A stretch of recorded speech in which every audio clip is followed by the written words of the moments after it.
السلام عليكم ورحمة الله وبركاته. هذا طال عمركم مدخل الطوال الجديد.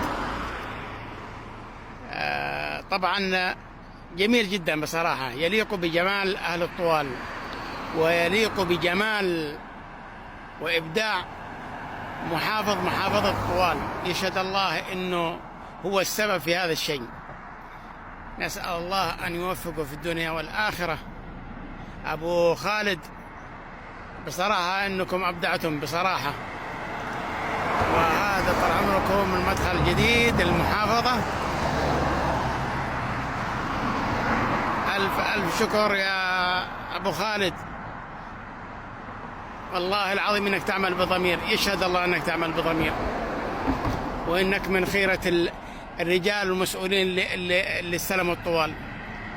الله يحفظك إن شاء الله. تحياتي لكم. وش رأيكم في المدخل؟ بصراحة إبداع جميل جدا جميل جدا.